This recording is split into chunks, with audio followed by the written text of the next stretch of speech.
1945 में द्वितीय विश्व युद्ध के अंतिम दिनों के दौरान एक शून्य फाइटर ओटो पर उतरता है जो कामिकेज विमानों के लिए मरम्मत आधार वाला द्वीप है। यांत्रिकी द्वारा गहन निरीक्षण करने के बाद तचिबाना पायलट कोइची को बताती है कि कोई समस्या नहीं मिली। कोइची तुरंत रक्षात्मक हो जाता है क्योंकि यह पता चला है कि उसने अपनी जान बचाने के लिए खराबी के बारे में झूठ बोला था। जैसे ही वह तचिबाना से बचने के लिए दूर जाता है, उसकी नसों को देखते हुए एक अन्य मैकेनिक उसे बताता है कि वह चाहता है कि उसके जैसे और सैनिक हों क्योंकि युद्ध पहले से ही बहुत अधिक हो गया है। उस समय कोइची पानी में कई मरी हुई मछलियों को देखकर चौंक जाता है। उस रात बाद में एक सायरन बेस के माध्यम से रोना शुरू कर देता है। आमतौर पर यह हवाई हमलों के लिए एक चेतावनी है, लेकिन जब सर्चलाइट क्षेत्र को रोशन करती है तो वे समुद्र से आने वाले गॉडजिला नामक एक विशाल राक्षस को देखकर चौंक जाते हैं। गॉडजिला तुरंत एक प्रहरी दुर्ग को नीचे लाता है और आग का कारण बनता है, इसलिए हर कोई एक खाई में आश्रय खोजने के लिए दौड़ता है। पुरुष सेना में हो सकते हैं लेकिन वे केवल यांत्रिकी हैं, इसलिए तचिबाना ने कोइची से गॉडजिला के खिलाफ अपने विमान के हथियारों का उपयोग करने का आग्रह किया। कोइची अपने विमान के लिए दौड़ता है, लेकिन जब वह गॉडजिला को करीब से देखता है तो वह डर में जम जाता है। मैकेनिक घबराते हैं और खुद गॉडजिला पर आग लगाते हैं, उसे क्रोधित करते हैं और उसे बेरहमी से खाइयों को नष्ट करना शुरू कर देते हैं और लोगों को फेंककर, उन पर कदम रखकर, उन्हें अपनी पूंछ से मारते हुए या यहां तक कि उन्हें खाते हुए भी मारते हैं। जैसे ही यांत्रिकी इधर उधर भागती है और गॉडजिला आधार को नष्ट कर देता है, कोइची घबरा जाता है और गॉडजिला द्वारा उसे उठाने से ठीक पहले विमान से बाहर निकल जाता है। फिर राक्षस विमान को फेंक देता है और परिणामी विस्फोट कोइची को बाहर कर देता है। अगली सुबह कोइची केवल एक अन्य उत्तरजीवी तचिबाना को खोजने के लिए उठता है, जो उचित दफन के लिए शवों को एक साथ रख रहा है। तचिबाना गुस्से में है और कार्रवाई करने में विफल रहने के लिए कोइची पर चिल्लाता है। कुछ समय बाद जापान अंततः आत्मसमर्पण कर देता है और सभी जीवित सैनिकों को लेने और उन्हें घर ले जाने के लिए एक जहाज आता है। एक शब्द कहे बिना तचिबाना कोइची को मृत पुरुषों के साथ मिली तस्वीरें देता है। दिसंबर तक कोइची टोक्यो में अपने पड़ोस में लौटता है और इसे खंडहर में पाता है। उसका अपना घर मलबे के अलावा और कुछ नहीं है। कोइची बचे लोगों के अपराध बोध से पीड़ित होने लगती है और सोचती है कि क्या वह कुछ कर सकता था। उसका पड़ोसी सुमिको उसे देखता है और याद करता है कि वह एक कामिकेज पायलट माना जाता था, इसलिए वह उसकी कायरता के लिए उस पर चिल्लाती है। उसने अपने सभी बच्चों को अमेरिकी बम विस्फोटों में खो दिया है और उसे बताता है कि उसके माता पिता भी मर चुके हैं। तबाह कोइची अपने माता पिता के पत्रों को याद करता है जिसमें उन्होंने उसे जीवित वापस आने के लिए कहा था और आश्चर्य करता है कि यह वास्तव में इस दुविधा का सही जवाब क्या है। कुछ दिनों बाद कोइची ने मलबे से एक अल्पविकसित आश्रय बनाया है। जब वह काला बाजार का दौरा कर रहा होता है तो कंबल चुराने के लिए कई पुरुषों द्वारा पीछा की जाने वाली एक महिला दौड़ती है और एक बच्चे को अपनी बाहों में छोड़ देती है। कोइची बच्चे को बाजार में छोड़ने पर विचार करता है, लेकिन वह ऐसा नहीं कर सकता है और महिला की तलाश करते हुए उसे अपने साथ ले जाने का फैसला करता है। वह जल्द ही उसे पास में पाता है। उसका नाम नोरिको है और वह उसका इंतजार कर रही है ताकि वह बेबी अकीको को वापस ले जा सके। तब नोरिको कोइची के घर का पीछा करती है और उसे उसके और बच्चे के साथ कुछ खाना साझा करने के लिए कहती है। वह बताती है कि उसकी शादी नहीं हुई है और बच्चा भी उसका नहीं है। उसने टोक्यो हवाई हमलों के दौरान उसे एक मरती हुई मां से गोद लिया था। कोइची की तरह उसका अपना परिवार चला गया है। कोइची चाहता है कि वे रात के खाने के बाद चले जाएं, लेकिन जब वे चेक करते हैं तो वे सो जाते हैं और वे रात बिताते हैं। अगले दिन सुमिको ने नोरिको और अकीको को लेने के लिए कोइची को डांटा, यह कहते हुए कि नायक की भूमिका निभाने में बहुत देर हो चुकी है। हालांकि वह अपना मन बदल लेती है जब उसे पता चलता है कि नोरिको बच्चे की मां नहीं है। वह उन्हें अकीको की देखभाल करने में मदद करना शुरू कर देती है और यहां तक कि उन्हें चावल का एक बैग भी देती है ताकि बच्चे को ठीक से खिलाया जा सके। मार्च 1946 में कोइची घर लौटता है और घोषणा करता है कि उसे जापान के आसपास के पानी में अस्पष्टीकृत खानों में विस्फोट करने के लिए एक अच्छी तरह से भुगतान करने वाली नौकरी मिली है। नोरिको को लगता है कि यह बहुत खतरनाक है, लेकिन कोइची बताते हैं कि भूख से मरने से बचने का यही एकमात्र तरीका है। वह यह भी बताते हैं कि नावों को विशेष रूप से खानों से बचने के लिए बनाया जाना चाहिए। हालांकि जब वह इसे गोदी में बनाता है तो कोइची यह जानकर चौंक जाता है कि वह एक छोटी लकड़ी की नाव शिनसिमुरु पर सेवा करेगा। पूर्व नौसेना वैज्ञानिक केंजी बताते हैं कि वे अमेरिकी चुंबकीय खानों को दूर करने के लिए लकड़ी का उपयोग करते हैं। वह कैप्टन सेजी और शिरो से भी मिलता है, जो युद्ध में सेवा करने के लिए बहुत छोटा है। जैसे ही वे पानी पर बाहर निकलते हैं, सेजी उनके काम के बारे में बताते हैं। शिनसिमुरु और किशिनरु नामक एक अन्य नाव के बीच निलंबित एक केबल उन्हें खदान के तारों को क्लिप करने और उन्हें सतह पर लाने की अनुमति देती है, जहां उन्हें मशीन गन की आग से दूर से विस्फोट किया जा सकता है। कोइची मशीन गन की कोशिश करता है और एक उत्कृष्ट निशानेबाज साबित होता है। अपने पायलट अनुभव के लिए धन्यवाद ताकि नाव में उसका काम बन जाए। शिरो चाहता है कि युद्ध लंबे समय तक चले ताकि वह भी लड़ सके और कोइची तुरंत उसे इस तरह के भयानक विचार के लिए डांटता है। उस रात कोइची सो रहा होता है जब अचानक वह चिल्लाता हुआ सुनता है। वह बाहर आता है और द्वीप से यांत्रिकी को फिर से गॉडजिला द्वारा कदम रखा जा रहा है, लेकिन उस क्षण वह जागता है और महसूस करता है कि यह एक बुरा सपना था। बचे लोगों का अपराध फिर से हावी हो जाता है और वह नोरिको से चिपक जाता है क्योंकि वह सोचता है कि क्या वह वास्तव में मर चुका है और द्वीप के बाद से जो कुछ भी हुआ वह एक सपना रहा है। डरकर नोरिको ने उसे धक्का दिया और कोइको का ब्रेकडाउन हो गया क्योंकि वह मृत यांत्रिकी और उनके परिवारों की तस्वीरों को घूरता है। जुलाई 1946 में बिकनी एटोल में एक अमेरिकी परमाणु परीक्षण ऑपरेशन चौराहे के हिस्से के रूप में समुद्र में एक बड़ा विस्फोट का कारण बनता है।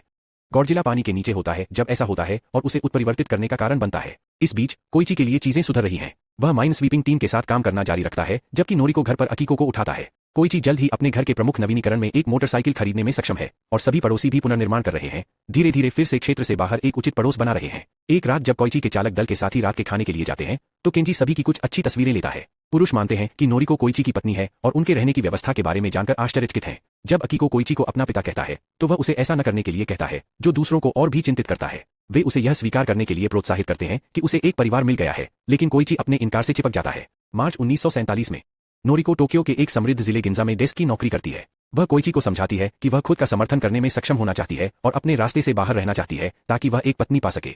वह यह भी साझा करती है कि सुमिको ने पहले ही खुशी खुशी अकीको की देखभाल करने की पेशकश की है, जबकि वे दोनों काम पर हैं। इस बीच अमेरिकी सरकार इस तथ्य को छिपा रही है कि उनके कई सैन्य जहाजों को एक अज्ञात दुश्मन ने नष्ट कर दिया है। पानी में एक अजीब वस्तु की तस्वीरें हैं जो पुष्टि करती हैं कि यह गॉडजिला था। जब भी कोई जहाज नष्ट होता है तो रेडियोधर्मी सिग्नल उठाए जाते हैं। रडार गॉडजिला के मार्ग पर नजर रखना शुरू करते हैं और पुष्टि करते हैं कि वह कुछ हफ्तों में जापान पहुंच जाएगा। हालांकि अमेरिका ने हस्तक्षेप करने से इनकार कर दिया क्योंकि यह सोवियत संघ के साथ संबंधों को नुकसान पहुंचा सकता है। मई 1947 तक शिनसिमुरु और किशिमुरु को ओगासुरा द्वीप समूह के लिए एक विशेष मिशन पर भेजा जाता है और एक विशाल अमेरिकी जहाज मिलता है जो पूरी तरह से नष्ट हो गया है। जैसा कि चालक दल चर्चा करता है कि इस तरह के नुकसान का कारण क्या हो सकता है, कोइची पानी में मरी हुई मछलियों को देखता है और दूसरों को गॉडजिला के बारे में बताता है। शिरो भयभीत है कि जापानी सरकार उनसे अपनी छोटी नावों में गॉडजिला से लड़ने की उम्मीद करती है, लेकिन केंजी बताते हैं कि उनका काम क्रूजर आने तक अपनी अग्रिम में देरी करना है। उनके आदेशों में कहा गया है कि उन्हें उन खानों का उपयोग करना चाहिए जिन्हें वे हथियार के रूप में पुनर्प्राप्त करते हैं और मिशन को गुप्त रखते हैं। 2 खानों को इकट्ठा करने के बाद कोइची ने नोटिस किया कि पिछली बार की तुलना में अधिक मरी हुई मछलियां हैं और अलार्म बजती हैं।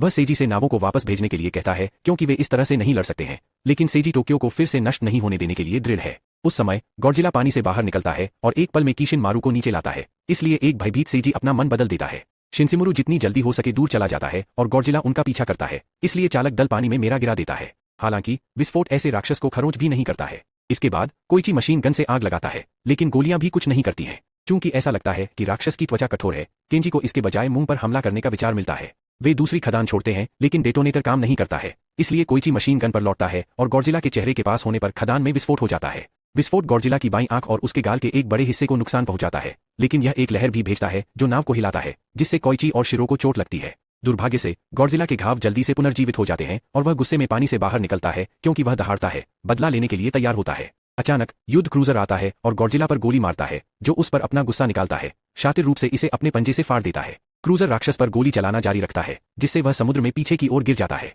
हालांकि गॉडजिला चमकने लगता है क्योंकि वह क्रूजर के नीचे तैरता है और उसे नष्ट कर देता है। कुछ समय बाद कोइची एक अस्पताल में उठता है और उसके चालक दल द्वारा उसका स्वागत किया जाता है। वह स्थानीय लोगों को सतर्क करना चाहता है, लेकिन केंजी उसे बताता है कि सरकार अभी भी कहानी को कवर कर रही है। जब वह घर जाता है तो नोरिको को चोट लगती है क्योंकि कोइची उसके सवालों का जवाब नहीं देगी, इसलिए वह अंत में हार मान लेता है और उसे सब कुछ बताता है, उसे तस्वीरें दिखाता है। अपने अपराध के कारण वह सोचता है कि उसे जीवित नहीं रहना चाहिए था, इसलिए नोरिको ने उसे आश्वासन दिया कि युद्ध से बचने वाला हर कोई जीने के लिए था, जो उसके माता पिता के अंतिम शब्द थे। अगले दिन टोक्यो बे डिफेंस गॉडजिला को आते हुए देखता है और अपने दिमाग की नाकाबंदी को विस्फोट करने की अनुमति प्राप्त करता है। हालांकि विस्फोटों का गॉडजिला पर कोई प्रभाव नहीं पड़ता है। जल्द ही एक निकासी की घोषणा की जाती है और गिंजा और कोइची नोरिको के बारे में चिंता करते हैं जब वह रेडियो पर खबर सुनता है। जल्द ही राक्षस शहर में पहुंचता है और क्षेत्र को नष्ट करना शुरू कर देता है। एक ट्रेन कार फेंकता है जो नोरिको की ट्रेन को अपने ट्रैक पर रोक देता है। हर कोई घबरा रहा है और सड़कों पर दौड़ रहा है क्योंकि गॉडजिला आगे बढ़ता है और ट्रेन पर काटता है, जिससे वह टूट जाती है। बहुत से लोग अपनी मौत के लिए गिर जाते हैं और पहले तो नोरिको पकड़ लेता है, लेकिन जैसे ही वह पानी देखती है वह बचने के लिए कूद जाती है। गॉडजिला ने अपने शातिर क्रोध को जारी रखा, प्यारे निप्पॉन थिएटर को नष्ट कर दिया और छत से प्रसारण करने वाले कई पत्रकारों को मार डाला। नोरिको सड़क पर पहुंचती है और लोगों द्वारा धक्का दिया जाता है, लेकिन कोइची उसे दूर ले जाने के लिए समय पर आती है। जैसे जैसे हर कोई भागता है और अधिक इमारतें नष्ट हो जाती हैं, टैंक अंततः आते हैं और आग खोलते हैं, लेकिन फिर से गोलियां कुछ नहीं करती हैं। अचानक गॉडजिला के पंख चमकने लगते हैं और बढ़ने लगते हैं, इससे पहले कि गॉडजिला अपना मुंह खोलता है और एक परमाणु गर्मी किरण को आग लगाता है जो टैंकों से टकराता है, जिससे परमाणु विस्फोट होता है जो अधिकांश क्षेत्र को नष्ट कर देता है। शॉकवेव को आते देखकर नोरिको ने कोइची को रास्ते से हटा दिया और इसके बजाय मारा गया। कोइची भावनात्मक दर्द में अपने घुटनों पर गिर जाता है और चिल्लाता है क्योंकि एक काली बारिश गिरने लगती है और गॉडजिला शांति से समुद्र में लौट आता है। बाद में न्यूज़कास्ट ने घोषणा की कि 30,000 नागरिक मारे गए या घायल हो गए और 20,000 इमारतें नष्ट हो गईं। उच्च विकिरण स्तरों के कारण गॉडजिला के भगदड़ के क्षेत्र को बंद कर दिया गया है। कोइची का दल उसे नोरिको के लिए एक स्मारक सेवा आयोजित करने में मदद करता है, लेकिन कोइची कुछ भी करने के लिए बहुत उदास है। अकीको जल्द ही रोना शुरू कर देती है क्योंकि वह अपनी मां के लिए पूछती है और कोइची मैकेनिक की तस्वीरों को देखती है, सोचती है कि उसे उसकी कायरता के लिए दंडित किया जा रहा है। केंजी ने उसे सूचित किया कि निजी नागरिकों का एक समूह गॉडजिला को नष्ट करने की योजना बना रहा है और उसे बैठक में आमंत्रित करता है। कुछ समय बाद कोइची शिरो, सेजी और कई पूर्व नौसेना सैनिकों के साथ बैठक में भाग लेती है। एक कप्तान बताते हैं कि जापान ने 4 विध्वंसक की वापसी पर बातचीत की है, लेकिन दुख की बात है कि उन्हें अपने हथियार छीन लिए जाएंगे। केंजी तब अपने विचार को समझाते हैं कि उन्हें सगामी खाड़ी के सबसे गहरे हिस्से के ऊपर गॉडजिला को लुभाना चाहिए और फ्रीन गैस के कण स्तरों को उससे बांधना चाहिए। यह पानी की उछाल को कम करेगा और जबरन गॉडजिला को 1500 मीटर की गहराई तक डुबो देगा, अचानक दबाव परिवर्तन के साथ उसे कुचल देगा। कोइची पूछता है कि क्या यह निश्चित रूप से गॉडजिला को मार देगा, लेकिन केंजी इसकी गारंटी नहीं दे सकता है, इसलिए कोइची छोड़ने की कोशिश करता है। हालांकि केंजी ने खुलासा किया कि उसके पास एक बैकअप योजना है। विशाल गुब्बारे गॉडजिला के तहत फुलाए जाएंगे ताकि उसे तेजी से सतह पर लाया जा सके और विस्फोटक अपघटन के माध्यम से उसे नष्ट कर दिया जा सके। बगीचे में एक प्रदर्शन के बाद कुछ लोग अभी भी आश्वस्त नहीं हैं और बस छोड़ देते हैं। हालांकि अधिकांश समूह रहता है और अपने देश को बचाने के लिए मिलकर काम करने के लिए सहमत होता है। शिनसिमुरु का दल पेय के लिए बाहर जाता है और केंजी का उल्लेख है कि गॉडजिला शायद टोक्यो को अपने क्षेत्र का हिस्सा मानता है। राक्षस को जाल बिंदु पर लुभाने के लिए वह अपनी दहाड़ की रिकॉर्डिंग चलाने के लिए ध्वनिक माइनस्वीपर्स का उपयोग करने की योजना बनाता है। वह स्वीकार करता है कि उसकी योजना कई मायनों में विफल हो सकती है, इसलिए कोइची लालच ऑपरेशन में मदद करने की पेशकश करता है यदि वे उसे एक लड़ाकू विमान प्राप्त कर सकते हैं। सेजी को आश्चर्य होता है कि क्या कोइची की मृत्यु की इच्छा है और उसे नोरिको से शादी नहीं करने के लिए डांटती है, यह इंगित करते हुए कि वह गिंजा के बजाय एक गृहिणी के रूप में घर पर होती जहां उसकी मृत्यु हो गई। कोइची बताते हैं कि वह चाहते थे, लेकिन उनका युद्ध खत्म नहीं हुआ है। अगले दिन केंजी कोइची को एक हैंगर में आमंत्रित करता है जहां उसने एक एंटी बॉम्बर फाइटर हासिल किया है। भंडारण में वर्षों ने विमान को निष्क्रिय कर दिया है और इसे ठीक करने के लिए एक शीर्ष मैकेनिक की आवश्यकता होगी। कोइची चाहता है कि तचिबाना वह मैकेनिक बने, लेकिन जब वह रिकॉर्ड की जांच करता है तो कोई वर्तमान पता नहीं होता है। अपनी गलतियों को सुधारने के लिए बेताब कोइची ने एक और मैकेनिक को स्वीकार करने से इनकार कर दिया और एक योजना को ध्यान में रखते हुए पत्र भेजना शुरू कर दिया। एक रात कोई आश्चर्य से कोइची पर हमला करता है और उसे बाहर कर देता है। कुछ मिनट बाद कोइची जागता है और पता चलता है कि उसका हमलावर तचिबाना था, जो पत्रों के बारे में गुस्से में है। यह पता चला है कि कोइची ने तचिबाना की पोस्टिंग से साथियों को लिखा था कि ओरो द्वीप पर जो कुछ हुआ उसके लिए उन्हें दोषी ठहराया गया, क्योंकि उन्हें पता था कि तचिबाना भीख मांगने का जवाब नहीं देगा और केवल तभी आएगा जब वह नाराज होगा। सबसे पहले तचिबाना मदद करने से इनकार कर देता है, लेकिन कोइची ने अपने विचार का खुलासा करके अपना विचार बदल दिया, क्योंकि दिमाग ने गॉडजिला के चेहरे को नुकसान पहुंचाया था। वह विस्फोटकों से भरे विमान को राक्षस के मुंह में उड़ाना चाहता है। अगले कुछ दिनों के लिए हर कोई अपने हमले के लिए सब कुछ तैयार करने के लिए कड़ी मेहनत करता है। हमला। एक रात विकिरण का पता लगाने वाले बॉय इंगित करते हैं कि गॉडजिला एक दिन से भी कम समय में आ जाएगा। केंजी एक मानचित्र पर अपना मार्ग साझा करता है और स्वयंसेवकों को अपने परिवारों के साथ रात बिताने का आदेश देता है। बैठक के बाद केंजी और सेजी शिरो को बताते हैं, जो अभी भी घायल है, कि वह कल घर पर रहेगा। जब वह विरोध करता है तो सेजी उसे बताता है कि कभी मुकाबला नहीं देखा जाना गर्व का बिल्ला होना चाहिए। इस बीच तचिबाना कॉकपिट को करीब से देखता है और उसे एक विचार आता है।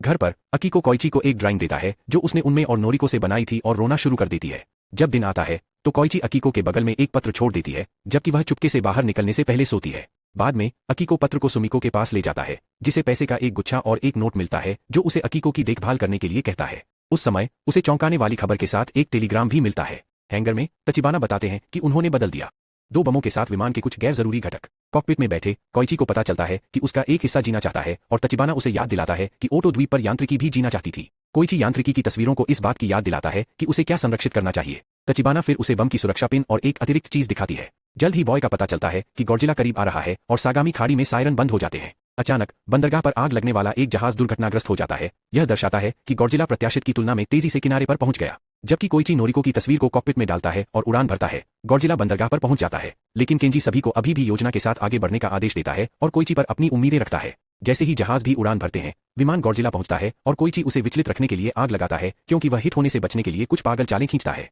गॉडजिला चारा के लिए गिरता है और समुद्र में विमान का अनुसरण करता है, जहां 2 मानव रहित जहाज इंतजार कर रहे हैं। गॉडजिला उन्हें अपनी परमाणु सांस से गोली मारता है, जो उसके अपने शरीर को भी चोट पहुंचाता है, और एक लहर भेजता है जो मानवयुक्त जहाजों को हिलाता है। उसे पुनर्जीवित होने में कुछ मिनट लगेंगे, इसलिए टीम योजना को आगे बढ़ा सकती है। 2 विध्वंसक गॉडजिला को घेर लेते हैं और उसके चारों ओर गैस कनस्तरों से जुड़ी एक केबल बांधते हैं, जबकि कोइची उसे विचलित करना जारी रखता है। जहाज एक दूसरे के खिलाफ स्क्रैप करते हैं क्योंकि वे सर्कल को पूरा करते हैं, लेकिन किसी को चोट नहीं लगती है। जैसे ही गॉडजिला फिर से आग लगाने की तैयारी करता है, कनस्तरों का भंडाफोड़ हो जाता है। जबरन उसे पानी के नीचे खींच लिया जाता है। एक बार जब वह लक्ष्य की गहराई से गुजरता है तो गॉडजिला जगह में जम जाता है और अपनी परमाणु सांस चार्ज करना बंद कर देता है। लेकिन दुख की बात है कि वह अभी भी जीवित है। केंजी ने तब उसे सतह पर वापस लाने के लिए गॉडजिला के नीचे गुब्बारे फुलाए हैं। हालांकि गॉडजिला उन्हें रोकने के लिए जल्दी से नष्ट कर देता है। जहाज उसे बाकी रास्ते में खुद खींचने की कोशिश करते हैं, लेकिन राक्षसों का वजन बहुत अधिक होता है और क्रेन में से एक ढह जाता है। उस समय शिरो के नेतृत्व में टगबोट्स का एक बेड़ा मदद के लिए आता है। हर कोई एक साथ खींचता है और जल्द ही गॉडजिला फिर से प्रकट होता है, अभी भी जीवित रहने के कारण भारी घायल दिख रहा है। गॉडजिला फिर से चार्ज करना शुरू कर देता है और टीम को लगता है कि यह आखिरकार खत्म हो गया है।